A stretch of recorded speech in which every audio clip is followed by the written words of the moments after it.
మానవ అక్రమ రవాణాను అరికట్టడంలో ఆంధ్రప్రదేశ్ ప్రభుత్వం ఎప్పుడూ ముందుంటుందని హోంశాఖ మంత్రి వంగలపూడి అనిత తెలిపారు.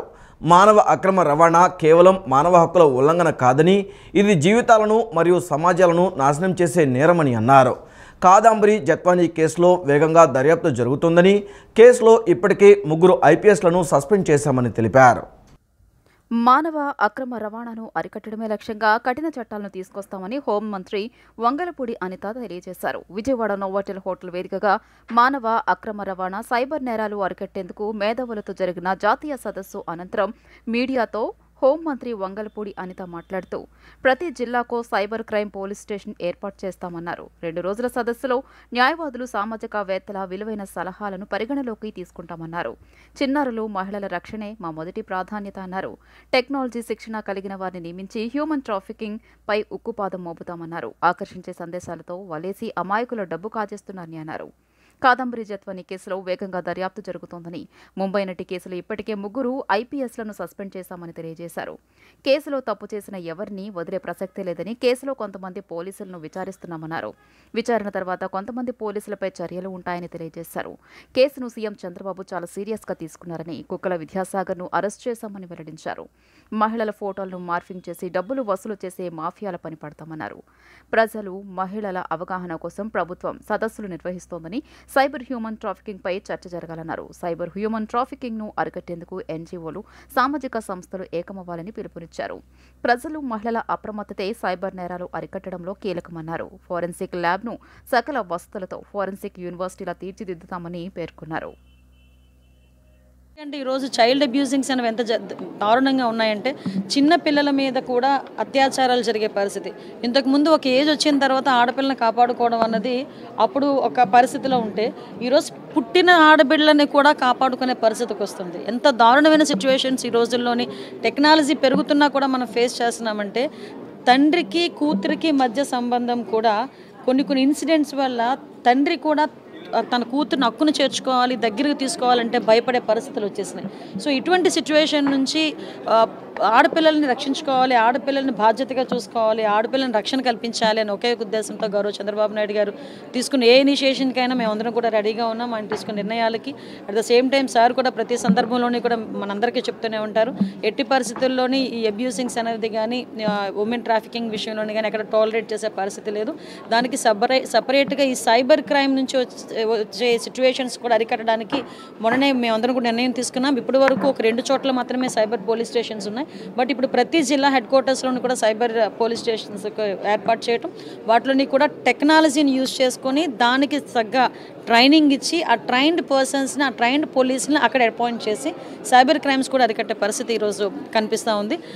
Hope for the best. మీరందరూ కూడా ఇందులో ఇన్వాల్వ్ అయ్యి దయచేసి ప్రతి ఒక్కరు కూడా సూచనలు, సలహాలు ఇచ్చి మన దేశంలో ఉన్న ఆడబిడ్డల్ని మనమే రక్షించుకుందామని ఒకే ఒక నినాదంతో ముందుకెళ్ళాలి. తిరుమల శ్రీవారి లడ్డూ ప్రసాదాన్ని కల్తీ నెయ్యితో తయారు చేసి అపవిత్రం చేయడానికి కారకులు, అలాంటి నెయ్యి సరఫరాకు అనుమతులు ఇచ్చిన టీటీడీ బోర్డులోని నాటి సభ్యులే బాధ్యత వహించాలని ఉప ముఖ్యమంత్రి పవన్ కళ్యాణ్ స్పష్టం చేశారు. నాడు టీటీడీ బోర్డులను నియమించిన వాళ్లు కూడా ఈ వ్యవహారంపై సమాధానం చెప్పాలని డిమాండ్ చేశారు. తిరుమల అపవిత్రం కావడం, ఆలయ ఆచారాలకు భంగం వాటిల్లేలా టీటీడీ బోర్డు నిర్ణయాలు తీసుకోవడం హిందువుల అంతర్గత విషయాలు అని ఉప ముఖ్యమంత్రి పవన్ కళ్యాణ్ అన్నారు. హిందూ ధర్మాన్ని కాపాడతామని బాధ్యత తీసుకున్న వారే అందుకు విరుద్ధంగా వ్యవహరించినందుకు వారినే ప్రశ్నించాలన్నారు. వైవి సుబ్బారెడ్డి, భూమన కరుణాకర్ రెడ్డి, ధర్మారెడ్డి తిరుమలలో ధర్మాన్ని కాపాడతామని బాధ్యతలు స్వీకరించారని, లడ్డు అపవిత్రతపై వీరే ముందు సమాధానం చెప్పాలన్నారు. శిక్ష ఎవరికి పడాలో విచారణలో తేలుతుందన్నారు. ఆపై శిక్షలు వెంకటేశ్వర స్వామి చూసుకుంటారు అని పేర్కొన్నారు.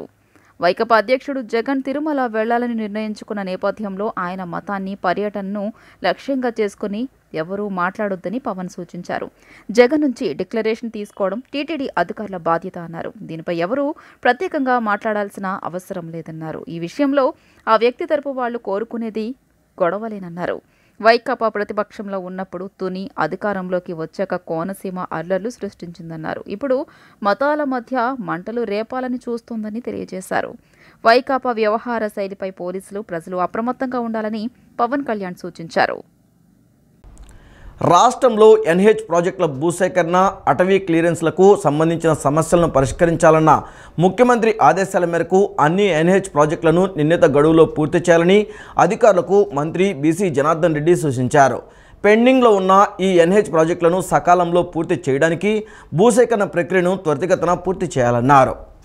విజయవాడలోని రోడ్లు మరియు భవనాల శాఖ ఈఎన్సీ కార్యాలయంలో నిర్వహించిన సమీక్ష సమావేశంలో మంత్రి బీసీ జనార్దన్ రెడ్డి ఆధ్వర్యంలో ఉన్నత స్థాయి కమిటీ పలు అంశాలపై చర్చించింది. రాష్ట్రంలో ప్రస్తుతం జాతీయ రహదారులకు సంబంధించి 58,817 కోట్ల రూపాయల విలువైన 105 ప్రాజెక్టులకు గాను 2,594 కిలోమీటర్ల రహదారుల పనులు కొనసాగుతున్నాయి. పెండింగ్లో ఉన్న ఈ ఎన్హెచ్ ప్రాజెక్టులను సకాలంలో పూర్తి చేయడానికి భూసేకరణ ప్రక్రియను త్వరితగతిన పూర్తి చేసి ఆయా భూములను కాంట్రాక్ట్ ఏజెన్సీలకు అప్పగించడానికి సంబంధిత జిల్లా కలెక్టర్లు, జాయింట్ కలెక్టర్లు మరియు ఎన్హెచ్ అధికారులకు అవసరమైన సూచనలు మంత్రి జారీ చేశారు. మోర్త్ మరియు ఎన్హెచ్ నియంత్రణలో ఉన్న 11 ప్రాజెక్టులు మరియు ఎన్హెచ్ఏఐ నియంత్రణలో ఉన్న 15 ప్రాజెక్టులకు సంబంధించిన అటవీ క్లియరెన్స్ సమస్యలపై సైతం మంత్రి సమీక్షించారు. అలాగే ఆయా సమస్యలను త్వరితగతిన పరిష్కరించడానికి జిల్లా కలెక్టర్లు, జాయింట్ కలెక్టర్లు మరియు అటవీ శాఖ అధికారులకు అవసరమైన ఆదేశాలు జారీ చేశారు. ముఖ్యంగా భూసేకరణ, అటవీ క్లియరెన్స్ల సమస్యల పరిష్కారానికి కడప, ప్రకాశం, సత్యసాయి, అన్నమయ్య, నెల్లూరు జిల్లాల కలెక్టర్లతో పాటు కర్నూలు జాయింట్ కలెక్టర్తోనూ మంత్రి ప్రత్యేకంగా మాట్లాడడం జరిగింది. రాష్ట్రంలో అమలు జరుగుతున్న వివిధ కేంద్ర ప్రయోజిత పథకాలపై ప్రభుత్వ ప్రధాన కార్యదర్శి నీరబ్ కుమార్ ప్రసాద్ సంబంధిత శాఖల అధికారులతో సమీక్షించారు. 2023-24లో వివిధ కేంద్ర ప్రయోజిత పథకాల కింద 13,366 కోట్ల రూపాయలను, 2024-25లో ఇప్పటి వరకు 7,899 కోట్ల రూపాయలను ఖర్చు చేయడం జరిగిందన్నారు. రాష్ట్రంలో అమలు జరుగుతున్న వివిధ కేంద్ర ప్రాయోజిత పథకాలపై గురువారం రాష్ట్ర సచివాలయంలో ప్రభుత్వ ప్రధాన కార్యదర్శి నీరబ్ కుమార్ ప్రసాద్ సంబంధిత శాఖల అధికారులతో సమీక్షించారు. పంచాయతీరాజ్ మరియు గ్రామీణాభివృద్ధి, హోం, నైపుణ్య అభివృద్ధి, సాంఘిక, బీసీ, గిరిజన, మహిళా, శిశు సంక్షేమం, విభిన్న ప్రతిభావంతుల శాఖలతో పాటు గృహ నిర్మాణ, వ్యవసాయ, వైద్య, ఆరోగ్య, మత్స్య శాఖలకు సంబంధించి కేంద్ర రాష్ట్ర ప్రభుత్వాల సహకారంతో అమలు జరుగుతున్న వివిధ కేంద్ర ప్రాయోజిత పథకాల అమలు తీరును, ఆయా పథకాల ప్రగతిని సీఎస్ సమీక్షించారు. ముందుగా పంచాయతీరాజ్ మరియు గ్రామీణాభివృద్ధి శాఖకు సంబంధించిన వివిధ కేంద్ర ప్రాయోజిత పథకాలపై సీఎస్ సమీక్షించగా ఆ శాఖ ముఖ్య కార్యదర్శి శశిభూషణ్ కుమార్ మాట్లాడుతూ PR&RD శాఖలో మొత్తం 22 కేంద్ర ప్రాయోజిత పథకాలను అమలు చేయడం జరుగుతోందని వివరించారు. 2023-24లో వివిధ కేంద్ర ప్రాయోజిత పథకాల కింద 13,366 కోట్ల రూపాయలను, 2024-25లో ఇప్పటి వరకు 7,899 కోట్ల రూపాయలను ఖర్చు చేయడం జరిగిందని తెలియజేశారు.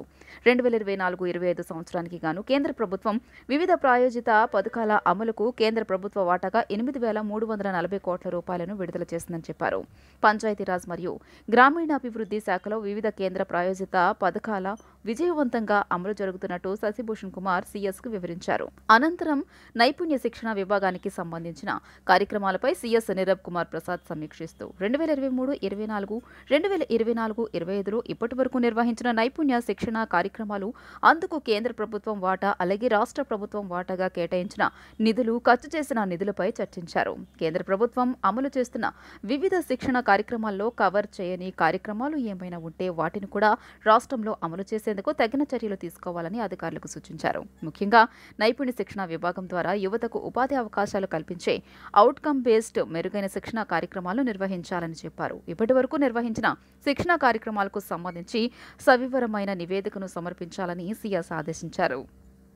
తదుపరి హోంశాఖకు సంబంధించిన కేంద్ర ప్రాయోజిత పథకాలను సీఎస్ నీరబ్ కుమార్ ప్రసాద్ సమీక్షించగా హోంశాఖ ప్రత్యేక కార్యదర్శి విజయ్ కుమార్ హోంశాఖకు సంబంధించి పోలీస్ బలగాల ఆధునీకరణ వంటి 3 కేంద్ర ప్రాయోజిత పథకాలు అమలు జరుగుతున్నాయని తెలిపారు. రాష్ట్రంలోని అన్ని సీసీ కెమెరాలను రాష్ట్ర సచివాలయంలోని రియల్ టైమ్ గవర్నెన్స్ వ్యవస్థతో అనుసంధానించాలని సీఎస్ చెప్పారు. లడ్డూ ప్రసాదం తయారీలో వినియోగించే నెయ్యిలో కల్తీ విషయం బయటకొచ్చాక కూడా వైఎస్ఆర్సీపీ నేతలు ఇష్టానుసారం మాట్లాడుతున్నారని టీడీపీ సీనియర్ నేత కొనకళ్ళ నారాయణ, ఎమ్మెల్యేలు వెనిగండ్ల రాము, వర్ల కుమార్ రాజా మండిపడ్డారు. లడ్డూ కల్తీ వ్యవహారంపై విచారణకు రాష్ట్ర ప్రభుత్వం సిట్ నియమిస్తే భయమెందుకని నిలదీశారు. మంగళగిరిలోని టీడీపీ కేంద్ర కార్యాలయంలో ఏర్పాటు చేసిన విలేకరుల సమావేశంలో కొనకళ్ళ నారాయణ మాట్లాడుతూ వైసీపీ నాయకులు రాష్ట్ర ప్రతిష్టను దిగజార్చడమే కాకుండా పరమ పవిత్రమైన తిరుమలను కూడా తమ అవినీతికి అడ్డగా మార్చి తిరుమల ప్రతిష్టను దిగజార్చారు అని చెప్పారు.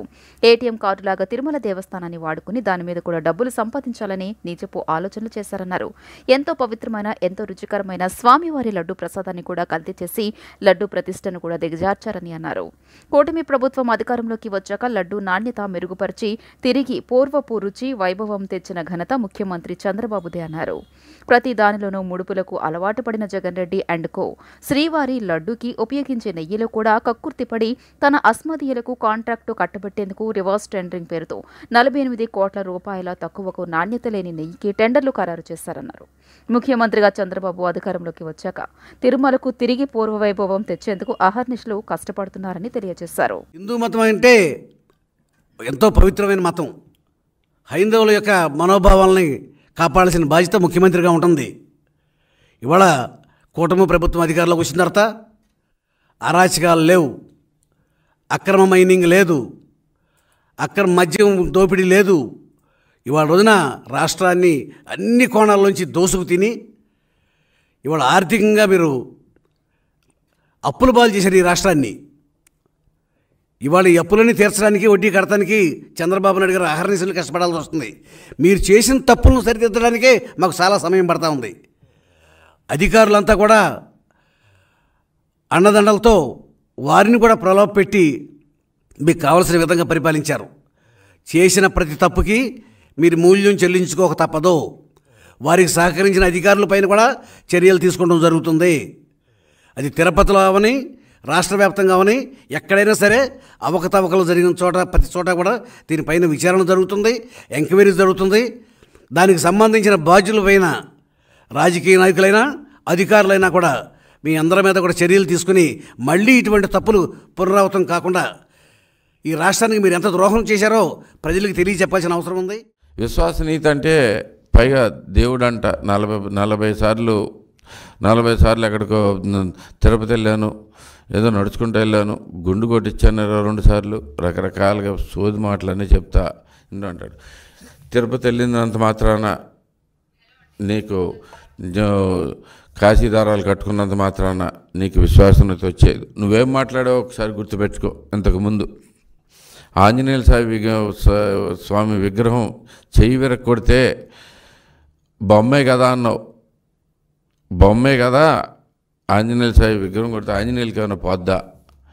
ఎంత అంటే అలసత్వంతో మాట్లాడావు, ఎంత దారుణంగా మాట్లాడావు అనేది ఒకసారి ప్రజలందరూ కూడా గుర్తు పెట్టుకున్నారు. అది అందుకే నేను ఎంత చీకొట్టారు. ముఖ్యమంత్రి గారు వీళ్ళందరూ కూడా ఇచ్చిన పిలుపు ఏంటంటే హైందవత్వాన్ని కాపాడదాం, లడ్డూకి ఆ ప్రసాదానికి ఉన్న ప్రాశస్తాన్ని కాపాడదాం అనే విధంగా ఈరోజు గుడి మెట్లు శుభ్రం చేయటం కానీ, ఏదే విధంగా శాంతి హోమాలు చేసే విధంగా కానీ, పశ్చాత్తాప దీక్ష ఉప ముఖ్యమంత్రి గారు చేసే విధానంలో కానీ ప్రజలందరినీ కూడా పాలు పంచుకోండి, హైందవత్వాన్ని కాపాడదాం, ఆంధ్రప్రదేశ్ సంస్కృతిని నిలబెట్టుకుందాం అని చెప్పి పిలుపునిస్తుంటే తగుదనమ్మా అని మీరు కూడా తప్పు చేసిన వాళ్ళు దొంగే దొంగ అన్న విధంగా మీరు మాట్లాడుతున్నారంటే ఇంతకంటే పైశాచిక పరాకాష్ఠ ఇంకొకటి లేదు. వరదలు, కరువు నివారణ కోసం ఆంధ్రప్రదేశ్తో కలిసి పనిచేస్తామని సెర్ప్ ఎన్ఆర్ఐ వ్యవహారాల శాఖ మంత్రి కొండపల్లి శ్రీనివాస్కు ప్రపంచ బ్యాంక్ 2030 నీటి వనరుల ప్రోగ్రాం మేనేజర్, ప్రకృతి పరిరక్షణ ప్రాజెక్ట్ ప్రతినిధి మైక్ వెబ్సర్ హామీ ఇచ్చారు. 10 రోజుల అమెరికా పర్యటనలో భాగంగా నిన్న మంత్రి కొండపల్లి న్యూయార్క్ వివిధ సంస్థల ప్రతినిధులతో భేటీ అయ్యారు. మైక్ వెబ్సర్తో సమావేశం సందర్భంగా రాష్ట్రంలో వరదలు, కరువు నివారణకు ప్రకృతి ఆధారిత పరిష్కారాలపై చర్చించారు. సీఎం చంద్రబాబు పని విధానాన్ని, ప్రకృతి వనరులను కాపాడడంలో ఆయన చిత్తశుద్ధిని వెబర్ కొనియాడారు. గతంలో చిత్తూరు జిల్లాలో తమ బృందం పనిచేసిన అనుభవాన్ని, తమకు అందిన ప్రోత్సాహాన్ని గుర్తు చేశారు. సౌరశక్తి రంగంలో తీసుకురావాల్సిన నూతన ఆవిష్కరణలపై సెల్ ఫౌండేషన్ సీఈఓ జొనాథన్ బెర్మాన్, ఇంద్రకీలాద్రిపై కొలువైన అమ్మవారి శరన్నవరాత్రి ఉత్సవాలు వచ్చే నెల 3 నుంచి ప్రారంభం కానున్నాయి. ఇవి 12 వరకు కొనసాగనున్నాయి. వివిధ ప్రాంతాల నుంచి పెద్ద సంఖ్యలో దుర్గమ్మ దర్శనార్థం వస్తుంటారు. ఈ సందర్భంగా క్యూలైన్ల నిర్వహణ, బందోబస్తు మరియు చోరీలు జరగకుండా నగర పోలీసులు సిద్ధమయ్యారు. దానికి అనుగుణంగా నగర పోలీస్ కమిషనర్ ఎస్వి రాజశేఖర్ బాబు ప్రణాళిక సిద్ధం చేస్తున్నారు. ఎక్కడా లోటుపాట్లకు తావు లేకుండా కసరత్తు చేస్తున్నారు. వీఐపీల రాకతో సామాన్య భక్తులు ఇబ్బందులు పడకుండా చర్యలు తీసుకుంటున్నారు. ఉత్సవాలకు దాదాపు 5,000 మంది అధికారులు సిబ్బందిని మోహరిస్తున్నారు. దసరా ఉత్సవాల బందోబస్తుకు నగర పోలీస్ కమిషనర్ ఎస్వి రాజశేఖర్ బాబు ప్రణాళిక సిద్ధం చేస్తున్నారు. ఎక్కడ లోటుపాట్లకు తావు లేకుండా కసరత్తు చేస్తున్నారు. వీఐపీల రాకతో సామాన్య భక్తులు ఇబ్బందులు లేకుండా చర్యలు తీసుకుంటున్నారు. ఉత్సవాలకు దాదాపు 5,000 మంది అధికారులు సిబ్బందిని మోహరిస్తున్నారు. అమ్మవారి దర్శనార్థం సాధారణ రోజుల్లో రోజుకు 1,00,000 మంది చొప్పున మూలా నక్షత్రం రోజు 2.5 లక్షల మంది వరకు భక్తులు వస్తారని అంచనా. దసరా రోజు నిర్వహించే తెప్పోత్సవం సందర్భంగా 2 లక్షల మంది వరకు దర్శించుకుంటారు. ఈ నేపథ్యంలో కొండపైన దిగువన ట్రాఫిక్, భక్తుల రద్దీ నియంత్రణకు నగర కమిషనరేట్లోని సిబ్బందికి తోడుగా వివిధ జిల్లాల నుంచి పోలీసులను పిలిపిస్తున్నారు. 9 రోజుల పాటు ఎక్కడా అవాంఛనీయ సంఘటనలు జరగకుండా రోజుకు 3 షిఫ్టుల్లో విధులు కేటాయించనున్నారు. సాధ్యమైనంత ఎక్కువ మందిని ఆలయం, దుర్గాఘాట్ చుట్టుపక్కల ప్రాంతాల్లో వినియోగించనున్నారు. భక్తుల రద్దీ తట్టుకునేలా పలు క్యూలైన్లను ఏర్పాటు చేస్తున్నారు. రద్దీ ఎక్కువగా ఉండే సమయంలో తొక్కిసలాటకు తావు లేకుండా ప్రత్యేకంగా కంపార్ట్మెంట్లను ఏర్పాటు చేస్తున్నారు. వీటిలో దాదాపు 15,000 మంది వరకు వేచి ఉండే అవకాశం ఉంది. ముఖ్యమైన ప్రాంతాల్లో సీసీ కెమెరాలు ఏర్పాటు చేస్తున్నారు. వీటి దృశ్యాలను చూసేందుకు 24 గంటలు పనిచేసేలా కంట్రోల్ రూమ్లో సిబ్బందికి విధులు కేటాయిస్తున్నారు. లక్షల్లో భక్తులు వస్తున్నందున నేరస్తుల కదలికలపైన నిఘా ఉంచబోతున్నారు. చోరీలను నియంత్రించేందుకు సీసీ కెమెరాలు, సాధారణ దుస్తుల్లో ఉన్న పోలీసు సిబ్బందిని నియమించనున్నారు. డ్రోన్లతో అవసరమైన చోట్ల చిత్రీకరిస్తారు. అంతర్రాష్ట్ర, అంతర్జిల్లాల దొంగలు వచ్చే వీలునందున వారిని పసిగట్టి అదుపులోకి తీసుకునేందుకు చర్యలు తీసుకుంటున్నారు. వృద్ధులు, దివ్యాంగుల సౌకర్యార్థం పోలీసు సేవాదళ్ వాలంటీర్లను అందుబాటులో ఉంచుతున్నారు. ప్రతి షిఫ్ట్లో ఉండే వాలంటీర్లు నడవలేని వారికి సాయం చేస్తారు. ఆలయానికి సొంత వాహనాల్లో వచ్చే భక్తుల సౌకర్యార్థం సమీపంలోని పలు చోట్ల పార్కింగ్ ప్రదేశాలను ఏర్పాటు చేశారు. దాదాపు 7 చోట్ల ద్విచక్ర వాహనాలు, కార్లు నిలిపేందుకు ఆస్కారం ఉంది. భక్తుల సౌకర్యార్థం వివిధ చోట్ల పోలీస్ శాఖ ఆధ్వర్యంలో సమాచార కేంద్రాలను ఏర్పాటు చేస్తున్నారు. ఆలయంలో రద్దీ ఎలా ఉందో ఇక్కడ తెలుసుకోవచ్చు. పరిస్థితిని బట్టి దర్శనానికి వెళ్లొచ్చు. దీంతో అనవసర రద్దీ తగ్గే వీలుందని అంచనా వేస్తున్నారు. కొనకళ్ళ నారాయణరావు పార్లమెంట్ సభ్యులుగా 2 పర్యాయాలు పనిచేసి రాష్ట్రానికి, జిల్లాకు మంచి గుర్తింపు తీసుకొచ్చారని మంత్రి కొల్లు రవీంద్ర ప్రశంసించారు. నారాయణరావు నేషనల్ ముజ్దర్ యూనియన్ అధ్యక్షులుగా పనిచేశారని, ఆర్టీసీ గురించి వారికి అన్ని విధాలా పూర్తిగా అవగాహన ఉందని, నష్టాల్లో ఉన్న ఆర్టీసీని వారు లాభాల బాటలో నడిపిస్తారనే పూర్తి నమ్మకం ఉందన్నారు. రాష్ట్ర ప్రభుత్వం కొనకళ్ళ నారాయణరావును ఆర్టీసీ చైర్మన్గా నియమించిన నేపథ్యంలో మంత్రి కొల్లు రవీంద్ర మచిలీపట్నంలోని కొనకళ్ళ నారాయణరావు స్వగృహానికి వెళ్లి శాలువా, పూలమాలలతో ఘనంగా సత్కరించి అభినందించారు. ఈ సందర్భంగా మంత్రి మీడియా ప్రతినిధులతో మాట్లాడుతూ కొనకళ్ళ నారాయణరావును ఆర్టీసీ చైర్మన్గా ప్రభుత్వం నియమించడం పట్ల హృదయపూర్వక శుభాకాంక్షలు తెలియజేస్తున్నానన్నారు. మచిలీపట్నంలోని 26 ఎకరాల మడుగు పౌరంబోకు శ్మశాన భూములు, నీటి సంబంధమైన ప్రాంతాలను కబ్జా చేసి ఇల్లు కట్టుకోవద్దని, పట్టాలు రావని తాము ఇదివరకే చెప్పామన్నారు. అయినప్పటికీ కొందరు గత ప్రభుత్వ హయాంలో అక్కడ ఇల్లు నిర్మించుకున్నారన్నారు. అక్కడ వారందరికీ ఎన్నికల్లో చెప్పిన విధంగా ఇంటి నివేశన స్థలాలు కేటాయించి 4 లక్షల రూపాయలతో ఇల్లు కట్టుకునేందుకు సహాయ సహకారాలు అందిస్తామన్నారు. అనంతరం ఆర్టీసీ చైర్మన్ కొనకళ్ళ నారాయణరావు మాట్లాడుతూ ఆర్టీసీని అభివృద్ధి పథంలో నడిపేందుకు తన వంతు సాయశక్తులా కృషి చేస్తానన్నారు. ముఖ్యంగా మచిలీపట్నం ఆర్టీసీ బస్టాండ్ డిపోలో నీరు నిలబడకుండా తగిన ప్రత్యామ్నాయ ఏర్పాట్లు చేయవలసిన గురుతర బాధ్యత తనపై ఉందన్నారు. చంద్రబాబు నాయుడు గారు ముందు నుంచి కూడా నాకు రాజకీయంగా మంచి అవకాశం ఇచ్చారు. 3 సార్లు పార్లమెంట్ టికెట్ ఇస్తే గెలిచి పార్లమెంట్లో కూడా ప్యానల్ ఆఫ్ స్పీకర్గా ప్రతిపాదించడం వల్ల నేను స్పీకర్గా చాలాసార్లు సభని నిర్వహించగలిగాను. నాకు అవకాశం ఇచ్చింది నారా చంద్రబాబు నాయుడు గారు. మొన్న జరిగిన ఎలక్షన్లో అలయన్స్ వల్ల ఎన్నికల్లో పోటీ చేయకపోయాను. నారాయణరావు గారికి తప్పనిసరిగా సముచిత స్థానం ఇచ్చి గౌరవిస్తాం. ఆయన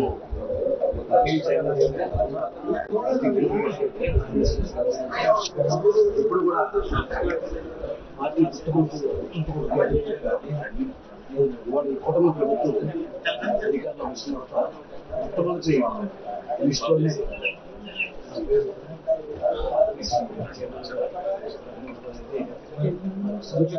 గౌరవ ముఖ్యమంత్రి గారికి, ప్రత్యేక ధన్యవాదాలు తెలియజేస్తున్నా. అలాగే పవన్ కళ్యాణ్ గారికి, నారా లోకేష్ గారికి, భారతీయ జనతా పార్టీ నాయకులకి అందరికి కూడా పేరు పేరున ధన్యవాదాలు తెలియజేస్తా ఉన్నాం. ఎందుకంటే ఇది ఒక త్యాగానికి ప్రతిఫలంగా చంద్రబాబు నాయుడు గారు ఇచ్చారని నేను భావిస్తాను.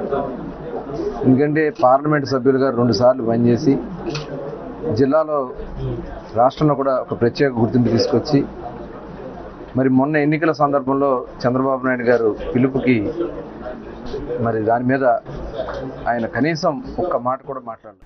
ఈ వార్తలు ఇంతటితో సమాప్తం. నమస్కారం.